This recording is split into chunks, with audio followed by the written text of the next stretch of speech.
Hello, and welcome to the latest version of webinars from the Underwood Center for Digestive Health.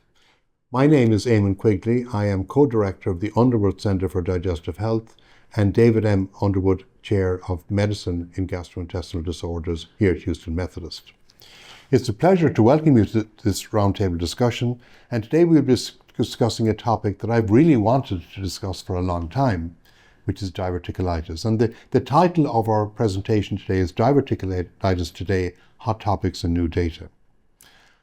This is something that goes way back to my earliest days in training in gastroenterology, when the whole idea of diverticulitis and the role of fiber and high fiber diet evolved. And a lot has changed since then, and I hope we'll review many of these topics today. I'm delighted to be joined today by a panel of experts from all of the specialties which really can be involved in the care of diverticulitis, and all of whom are members of the Underwood Center. So I'm going to ask them to introduce themselves, let us know what their specialty is, starting with Dr. Mathur. Hi, my name is Dr. Neha Mathur. I'm one of the gastroenterologists with the Underwood Center. Tareq Kamal, I'm a colorectal surgeon and the medical director of colorectal surgery at Methodist West.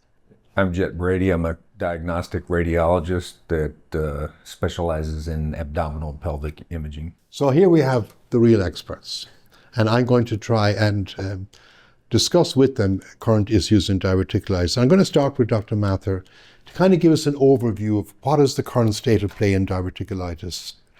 There's a lot of confusion, not among doctors, but among the lay public, about diverticulosis versus diverticulitis.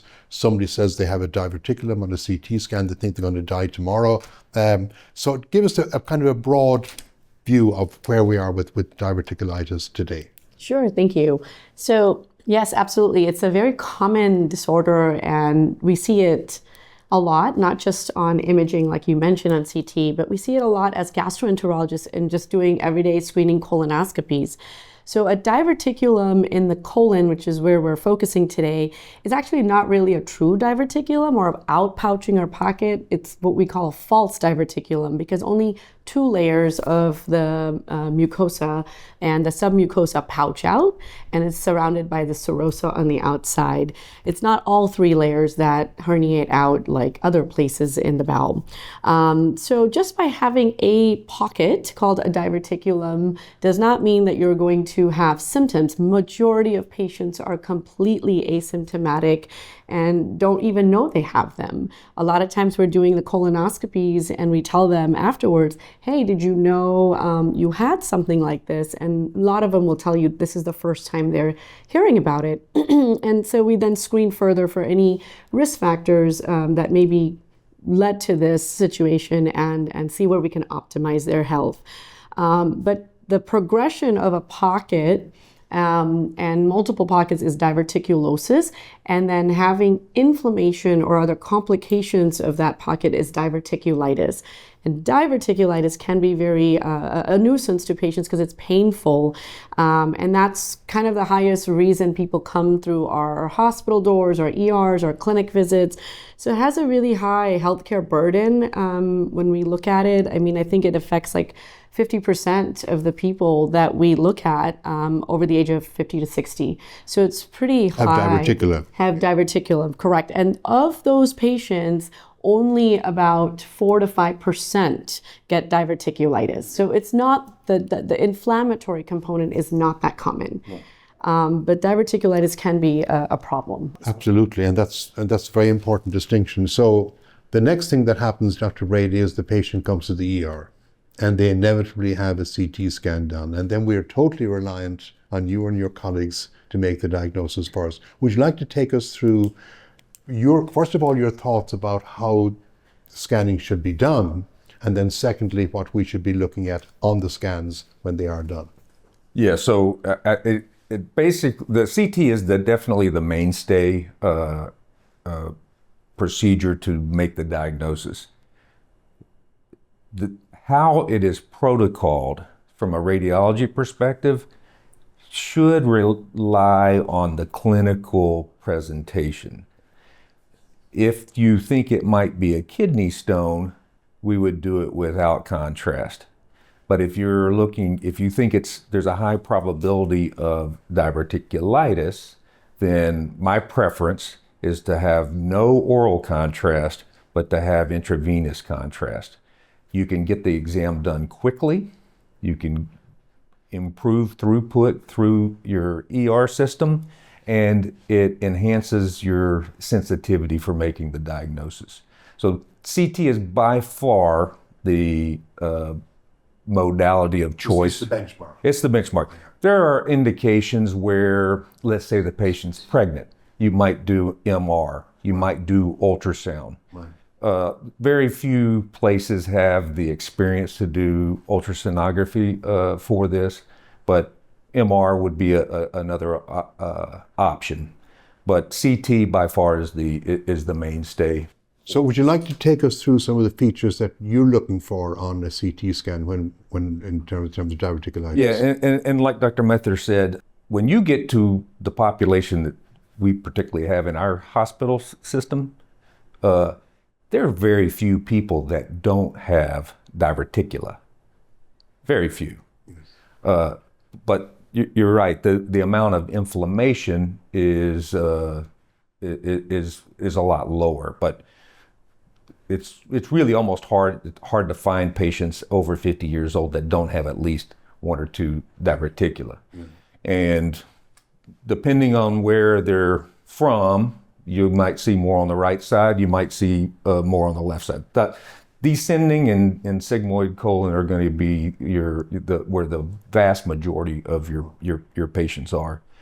But so for when you have diverticulitis, there are various stages of diverticulitis. So where it all begins really for us is with that CT scan in the emergency room, usually in the emergency room. And so, Dr. Brady, would like to show us some of the features that you're looking for that tells you this is diverticulitis and not purely just diverticular. Right. From the radiologist perspective, where usually you've got somebody that comes in with left lower quadrant pain.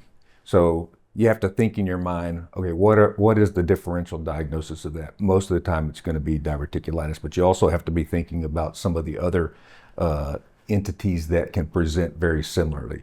But in uncomplicated diverticulitis, what we see is focal thickening of a diverticulum with usually a little bit of inflammation in the sigmoid mesentery or the mesentery adjacent to the colon.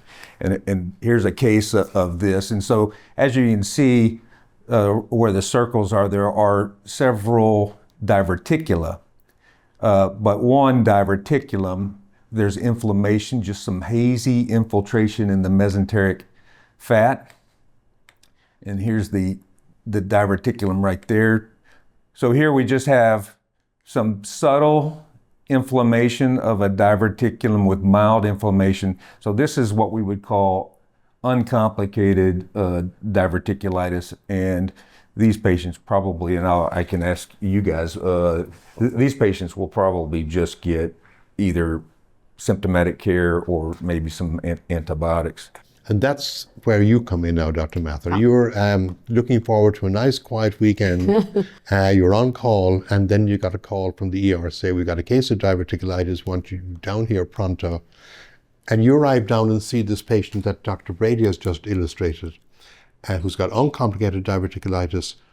What are your thoughts in terms of managing this patient? Antibiotics, no antibiotics, admit to the hospital, send them home?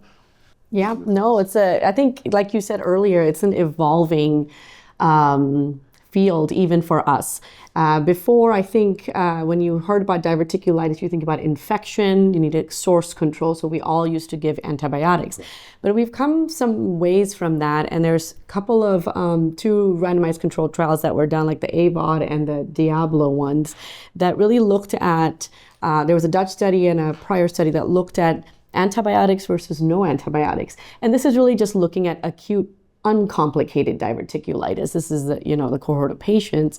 And really there was no benefit if you gave them 10 days of amoxicillin versus no antibiotics, which is observational therapy at home with symptomatic care, like you were mentioning, Dr. Brady. And there was no benefit as far as reducing recurrence, complications, hospital length of stay, or future mortality. So it really, brought up an interesting point that giving antibiotics sometimes, what are we treating and are we benefiting anybody? Rather, we may be taking on more side effects of the antibiotic, more nausea, diarrhea, other complications, and the burden of cost to these patients and admitting them without requiring maybe things that they could do at home. So something like this, if the patient, I think for me to admit them would be, can they handle oral intake? Are they having nausea or vomiting that they can't hydrate at home or manage oral intake at home? That may require observational care or hospitalization. And even if they can't keep oral antibiotics down, sometimes intravenous antibiotics would be helpful there. Other reasons would be severe pain management, and lastly, fever. Those would be my concerns to admit them and manage this a little bit more aggressively. Now, Dr. Kamal, as a colorectal surgeon, your specialty has a lot of experience with using antibiotics in a variety of gastrointestinal problems. Do you feel comfortable with not giving antibiotics to everybody with diverticulitis? Or it's always a question, and patients do expect most of the time to be treated with antibiotics, just to put it out there. But I think it's important to differentiate those patients. Are they acutely ill with the diverticulitis? Do they have a fever, a white count, severe tenderness? Or is this more like a smoldering diverticulitis that's persisting? Because a lot of these patients have already had multiple courses by the time I see them, and they don't need another course of antibiotics. They just need to get over that acute phase and then seek probably surgical treatment. So getting on to complications. So far we spoke about uncomplicated, and of course what we all fear are some of these complications of diverticulitis, which can lead to significant morbidity and even mortality. So again, Dr. Brady, we'll come back to you to tell us what these might look like on imaging. Yeah, so from our perspective, when we're looking at complicated diverticulitis, there's lower complications, which would be microperforations that are within the sigmoid mesentery. If we're talking about sigmoid diverticulitis within the sigmoid mesentery, then you've got mural and extramural abscesses, and usually people use 4 centimeters as the cutoff for more complicated diverticulitis. That's quite sizable, isn't it? It is, but if it's greater than 4, then that's potentially something that interventional radiology could put a drain in. It may not require surgery. If you have other complications, the bigger abscesses, or if you have free perforations that now you have free intraperitoneal air, if you have fluid collections in multiple quadrants of the abdomen, that's severely complicated diverticulitis, and most of those, and I would think most of those would have an operative procedure. Yeah. So we'll have a look at some of those images in just a second, but I want to get back to you, Dr. Kamal. So this is where the surgeon really comes in to play. So what is your approach to the patient who has the more complicated forms of diverticulitis, who has some of these complications that Dr. Brady mentioned? Do they need acute surgery? Can they be tided over? Or do they need a diverting procedure? How do you approach this? Yeah, so it depends on each patient. Each patient is unique, and the severity of the diverticulitis and what kind of perforation does he have. So relying on that CT scan is essential.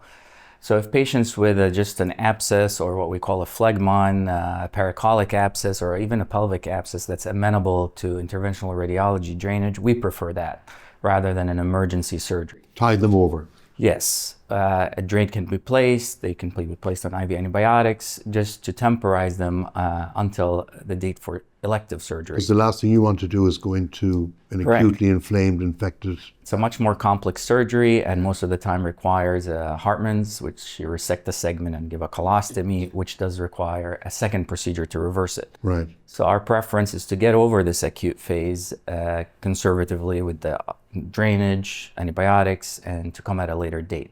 But obviously some patients can't afford that. If they come in with a feculent or purulent peritonitis, these are the Hinchy 3-4s. These are the kind of patients that do require emergency surgery.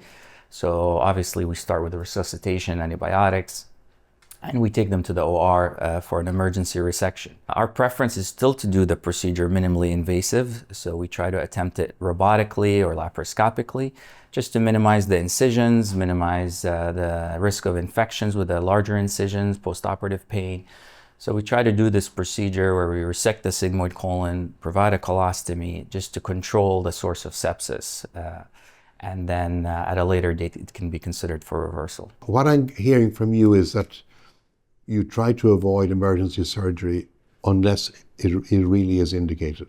Correct. So if the patient is septic, really, if they have signs of frank peritonitis, whether it's purulent or feculent, these are the patients that do need emergency surgery. And early intervention is key. You don't want to wait a few days for the patient to get worse, get multiple collections throughout the abdomen.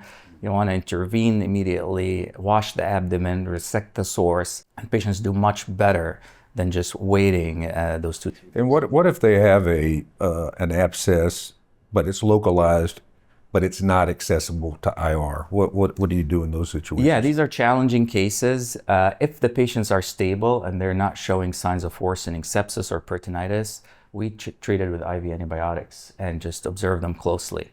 We have a high threshold of observing patients just to try to avoid that emergency. Because that can be a very high morbidity procedure, yeah. So let's have a look at some images of some of these complications. And then I was going to just say, so other things that are not infrequently encountered that are related to diverticulitis are fistulas. Yes. And so they can be colocutaneous, they can be colo-ovarian with an ovarian abscess, they can be colo-uterine, colovesical. Yeah. Probably that's the more common. Yeah. And the key thing, so left-sided diverticulitis, it almost always involves the superlateral left side of the bladder. Right. And right-sided, like Crohn's disease and things like that, often involve the right superlateral aspect of the bladder. Mm-hmm. And then the other one is the ascending thrombophlebitis. And so let's have a look at some examples of these complications. This is from diverticulosis. This is one of the things that we commonly see, which is acute diverticular bleed. Yes. And so we have a protocol that is pre-contrast was your baseline, arterial phase, and then late portal venous phase, right, or delayed phase. And what happens is extravasated contrast pools, and it forms a high density image.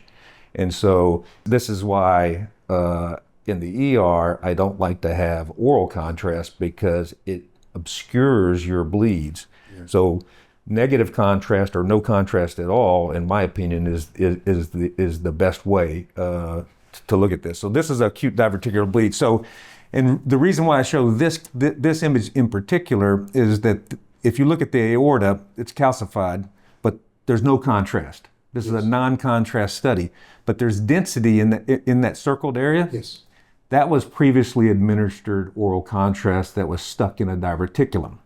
But the diverticulum right below that is where the diverticular bleed is. So when we go to the arterial phase, here, you see all is revealed. The contrast going into that diverticulum. Yes.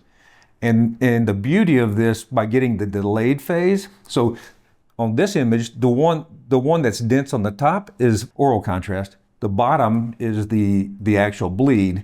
And then when we go to the delayed phase, you see it pooling now, and it's getting denser and denser. Yeah. And so this is a great study for identifying lower GI intestinal bleeds related to diverticulosis. I'm going to bring Dr. Mathur back in here because I know that trying to diagnose a diverticular bleed can be a nightmare because a patient comes into the hospital, they've obviously had a significant lower GI bleed, but it stopped.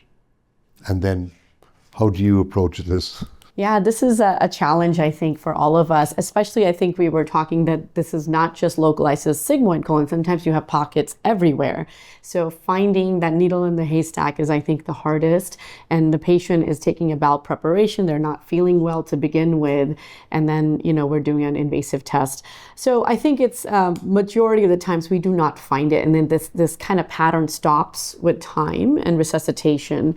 So usually we see if that can be done, but if the patient is continuing to be ongoing blood loss, then yeah, we need to go in and take a look, because sometimes we can often offer interventions like clipping the artery, bipolar cautery, lots of ways that we can control it and help move the patient along. And sometimes it's necessary. So I think it depends on the patient's clinical course overall. Yeah, I think they're very, very challenging cases because, well, the good news is that a lot of lower GI bleeds stop spontaneously and may not recur. But when they do continue, I think imaging such as Dr. Brady just showed us is extremely important and can provide a roadmap, because these will not be easy colonoscopies. First of all, you're dealing with a lot of diverticulitis to start out with.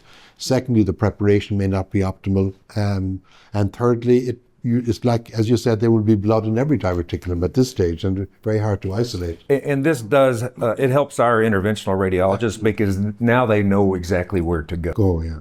So they can direct their further interventions right at the because when you shoot angiogram from a celiac or from a SMA, it's possible that you won't see the bleed. Right. But once you get more subselective, closer to it, it helps you. And so then they can subselect this vessel. I wanted to actually mention one more thing. Sometimes we have these recurrent bleeding, diverticular bleeding episode patients. And so we've done more than one colonoscopy, still not able to localize. But sometimes we get a feeling that it is in this region, and we can put clips and sometimes other localizing tools. Does that help the radiologist or interventional radiologist in the future if we needed to embolize? Yeah, I mean, obviously we can see the clips, so I think it would help. It's just that unless there's active bleeding, they're probably, not going to go in and do an interventional procedure. Okay. I think that can be challenging, yeah. So we'll look at an abscess. Yeah, so in this case, we see an inflamed sigmoid colon, big thickened, there's inflammation adjacent to it. And on this image right here, it's hard to tell, but the little structure to the left of the image is the bladder. And so now you see air in the bladder. So this is a patient that has a colovesical fistula. And like I said, it's almost always superlateral on the left. And then as you go further down, now you start to see this rim enhancing collection right beneath the rectus abdominis muscle with air collection. So this is an abscess, and this is a small abscess, and probably could be treated by interventional. And then this is another patient with a fistula. This patient actually had a Hartmann procedure. So there's a colostomy with a peristomal hernia. And as we come down from the end, you see the suture line coming into play right there? Yes. Now, this is the uterus that has that air pocket in the center of the screen. So this is a colo-uterine fistula. And if you go down further, you'll see above the red line is the bladder. And there's air in the bladder, so they also had a colovesical fistula. And the key for a radiologist is the fat planes. There's always normally a fat plane between the bowel and the adjacent structures. When you lose the fat plane, then you've got to be looking for some type of fistula. So but there's always a fat plane between the uterus and the bladder, and the colon in the bladder, and the colon in the uterus. When you lose that fat plane, then that's when you have to suspect. And this is a sagittal image, and you can see that there's a little bit of tinting. I'm going to use a very scientific term here and say everything looks a bit stuck together. Yes, exactly. But if the bladder is the anterior object there. Yes. The uterus is right behind that, and more toward the lower side of the image, you see the fat plane. Yeah. At the top, you lose the fat plane, and so this is the colovesical uterine fistula, and then then you see all that air in the uterine cavity. Oh my goodness. Yeah. Yeah. Okay, now this is a rare entity here. So this patient has the IMV. If you look in the right upper abdomen, just below the stomach, you see that vessel? That's what a vessel is supposed to look like with contrast. If you look over here along the left side, the right side of the image, which will be along the left colon, Yes. those vessels are not enhancing. And there's a slight rim of enhancement along the wall. And you see here, the IMV is that structure that's going vertical. Right. And it's not enhancing. Right. That is severe IMV thrombosis, and then it doesn't project very well, but there's a perforation with some free air.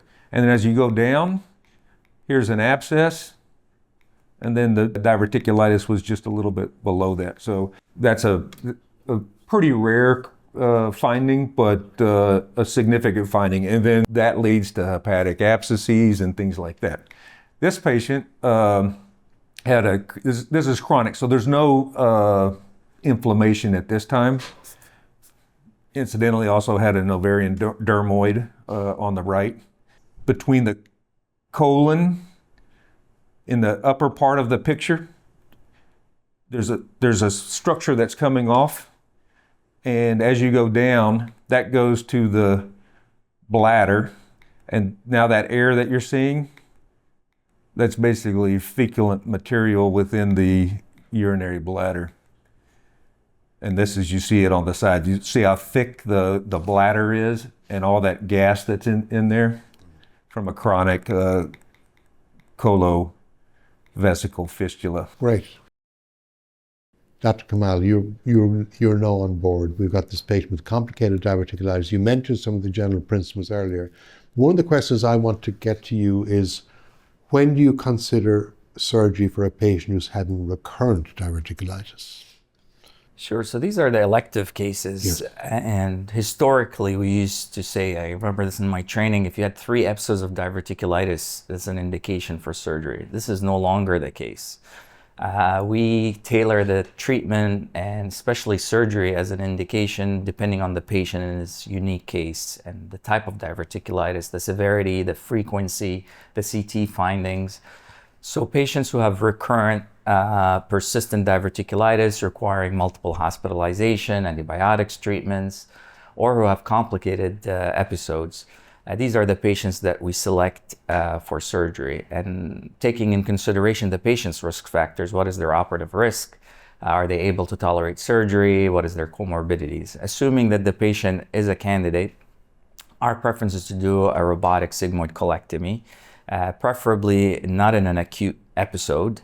So we like to wait roughly about 8 weeks from their previous episode just to allow the inflammatory process to settle down, and that improves their chances for a primary colorectal anastomosis. Patients tend to do very well with this minimally invasive surgery. They have an enhanced recovery, and that makes the recovery process for the patient much easier. So one and done, basically. One and done, Yeah. resect the sigmoid, and do a primary colorectal anastomosis. How about timing? Obviously they come in, they have these features that Dr. Brady so beautifully demonstrated. They may or may not have a complication.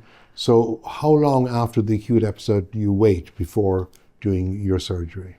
I roughly wait about 6 to 8 weeks after their acute episode. As long as they're recovering well, they're not getting persistent fevers. Do they need another scan to make sure they haven't formed an abscess?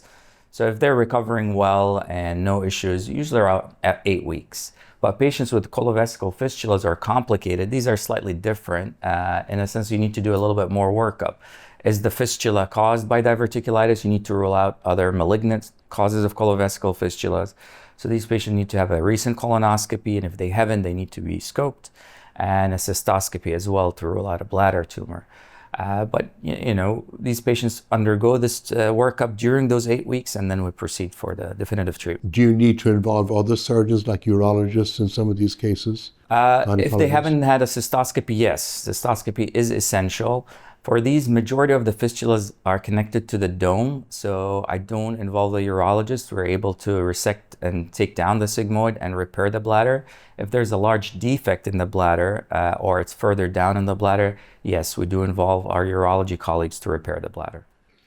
Now, Dr. Mathur, really burning question, which has been debated for the past several years and which still is, I think, somewhat unresolved. And it's the whole issue of the risk of cancer. So you've got a patient who comes into hospital, maybe comes into the ER, has an episode of diverticulitis, it's regarded as uncomplicated, they're treated conservatively, they go home. What are the risks for them for having cancer versus somebody who has one of these complications that Dr. Brady demonstrated? Yeah, I think it's very low. We used to think everybody must get a colonoscopy. Sometimes that led to delay, right, in management. And we would a lot of times just find hyperplastic polyps or adenomatous polyps, or maybe even less at some advanced polyps, but not malignancy. And I think that was the main concern. So for acute, uncomplicated diverticulitis, I don't think you need a colonoscopy as long as they're up to date on their screening. Exactly. And I think that's the key. And if some patients unfortunately have never had a colonoscopy, yes, I would take them to a colonoscopy because we do want to rule that piece out. However, for these really complicated, fistulizing, perforated, or complicated diverticulitis, that risk of malignancy is higher, like 1.3% is what the literature quotes. So I think for those patients, the guidelines say within 1 year, they should have had a colonoscopy. So if they're in this recurrent cycle, maybe they had a colonoscopy already, then that's great. Then we don't need to do it again. However, for patients who are not as updated with complications, I would support our surgical colleagues and do it before. And again, you'd wait about 6 to 8 weeks. Yes, I would wait 6 to 8 weeks too, because we also insufflate and with our colonoscopy camera, putting in CO2, so we don't want to perforate the patient in an active inflamed state. Create even more trouble. Correct. Okay. And I think that's the emerging consensus across the specialties. I believe that we all agree that for uncomplicated diverticulitis, the patient should basically continue to follow accepted guidelines for colon cancer screening, but for those who have complicated episodes, they should have an early colonoscopy. And of course, we've all seen cases where, in fact, there was cancer. Mm-hmm. And then this is really a question for you, Doctor. Is it very difficult to pick up cancer in the context of acute diverticulitis? It is. I would say yes, for the most part it is. There are some identifying features of a cancer that make it a little easier, especially if you have a delayed contrast exam.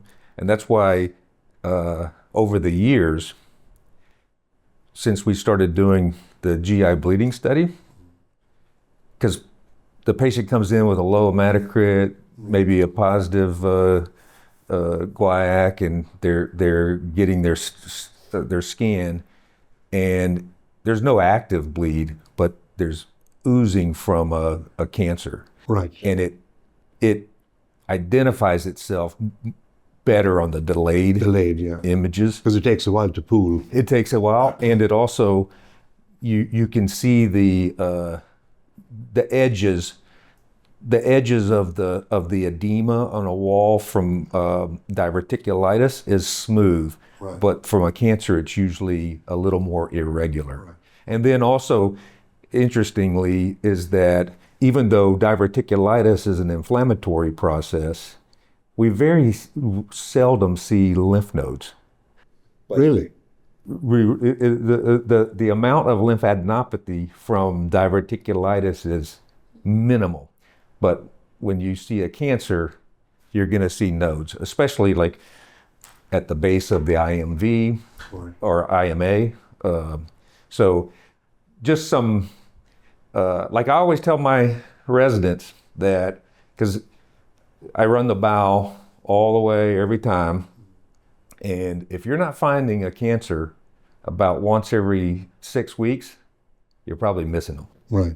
Because, because these patients are coming to the ER with some kind of abdominal pain, maybe it's kidney stone or whatever, but there's a lot of incidental lesions that show up in the search for diverticulitis or kidney stones.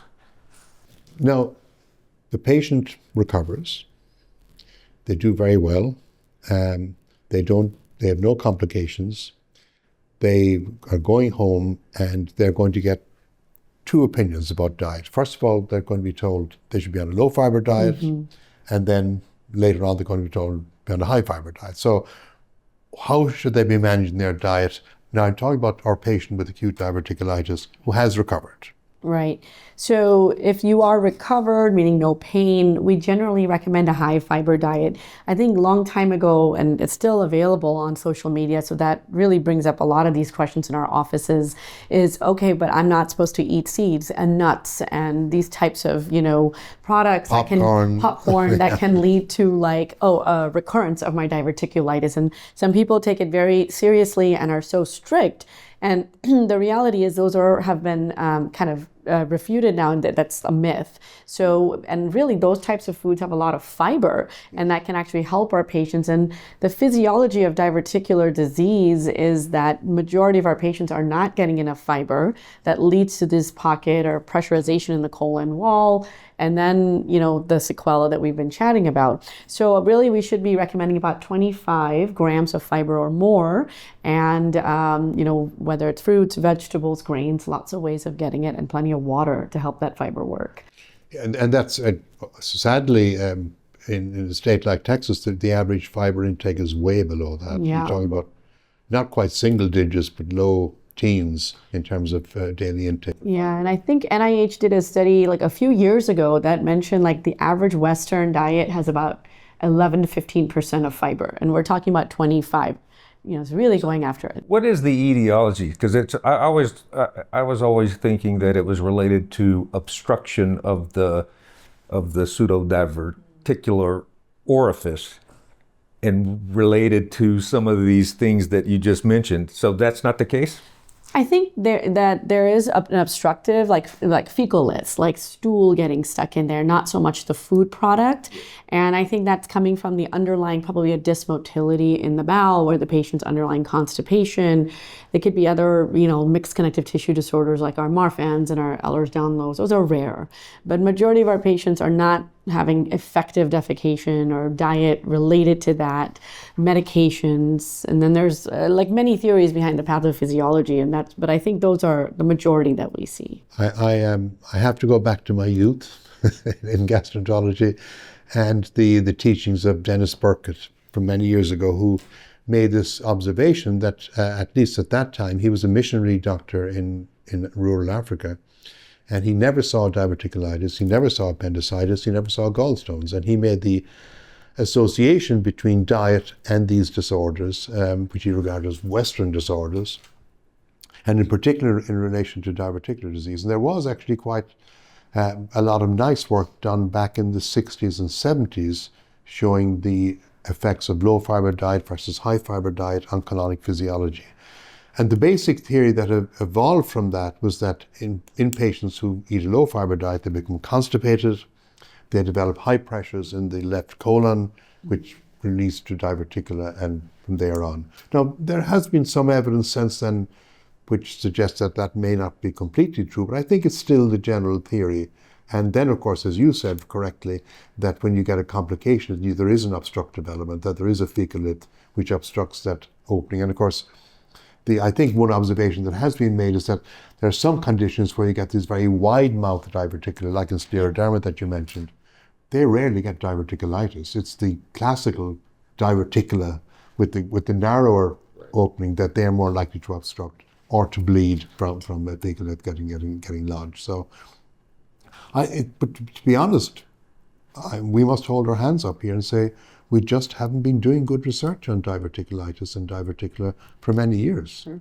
It's just not, it's not been, while there's thousands of studies on Crohn's disease and colitis and colon cancer and polyps, probably just a handful. And actually, surgeons have been more involved in research in this area than the gastroenterologists. How do you treat right-sided diverticulitis versus left-sided? Well, I think the first thing you have to do is diagnose it. I don't think we do a very good job there. Yeah, I mean, I think you're right. So both sides can exist, but we typically in Western culture see more left-sided, sigmoid being the high pressure zone. But yes, in other countries, it could be genetically more predisposed to the right side. However, patients can have both. So I think the consensus is we should be treating it exactly the same as left-sided disease because it does behave similarly. But diagnosing right-sided diverticulitis always makes us think, like, is there Crohn's disease? Is there a malignancy? Is there something else? Because that's not our typical patient. So I think those patients tend to get a little bit more of a workup, maybe a quicker colonoscopy than somebody who may have a traditional left side. And Dr. Kamal, we like to think of the right colon as being a little bit trickier than the left in terms of thickness of the wall, et cetera, et cetera. Are you more... will you be more likely to proceed to surgery earlier with the right-sided diverticulitis? Not necessarily. I think, just like Dr. Mathur said, we treat it very similarly. So patients who have multiple recurrences in the same segment on the right side, these are the patients you can consider. But just because they had diverticulitis on the right side, I wouldn't change my surgical indication for them, despite having a thinner wall in the cecum and in the... It's interesting, as Dr. Mathur said, that typically we associate right-sided diverticulitis with people from Asia, but we're seeing it more and more in Caucasians as well, and it is often missed because you don't think of diverticulum. And one of the other, I suppose, nightmare scenarios for the surgeon is where you've got diverticula everywhere, and can have diverticulitis in various locations. These are very challenging cases because patients can have diverticulitis in different segments. Offering them a subtotal is a very morbid procedure, a subtotal colectomy. So these have to be very highly selected, ensuring that, if you're going to do a segmental resection, you don't resect the segment and then they get another recurrence elsewhere. One other issue that comes up is the patient who develops chronic complications, like develops a stricture in the area where there previously was diverticulitis. Have you come across this? Yes, I think we see this quite commonly. A lot of times it's just in a routine colon cancer screening or surveillance colonoscopy scenario for a gastroenterologist, and we can't seem to get around the turn because it's a tight stricture or scarred down area, and we're afraid that we can perforate with our cameras. So these can be very challenging because that limits the patient from our perspective in future colon cancer screenings or surveillances, and sometimes, it's in the sigmoid, so you really haven't seen even 2/3 of the colon. So I do tend to, bring in my surgical colleagues at that time. How would you look at that patient? These can be challenging cases, especially when they haven't had a complete colonoscopy. So you don't know if the stricture is benign versus malignant. So we do rely on the CT scan as well and the patient's clinical presentation to make a determination. But this is a surgical indication for a sigmoid colectomy, especially if the patient is symptomatic from the stricture. We prefer to do this surgery electively again when the patient is able to prep. So we can do just a sigmoid resection with a primary anastomosis robotically or minimally invasive. If we don't know if the stricture is benign or malignant, we treat it as a malignant stricture. So our resection will include lymphadenectomy to ensure that this doesn't come back as a cancer. Right. And I think we've all had this kind of nightmare scenario of these patients where you really can't budge in the sigmoid colon, and because of it's not only just stricture, I think it's also kind of tied down and tethered down from all the inflammation previously. And of course, that's a very high risk for perforation for colonoscopy. So we're delighted when our surgical colleagues come in and look after that for us. Yeah, intraoperatively, these patients have pretty dense fibrosis around the colon and the mesentery. So no doubt you can get through it endoscopically. Well, on that note, I think we've covered the ground pretty comprehensively. I thank you all for being with us today for the latest webinar from the Underwood Center. I would like to thank my panelists, who I think have really given us a comprehensive view of the diagnosis, the management, and the long-term care of patients with diverticulitis. It's clear that there are many questions which are left unanswered, and I hope that all of you and all of us will continue to work on solving this ongoing important issue of diverticulitis. Thank you all.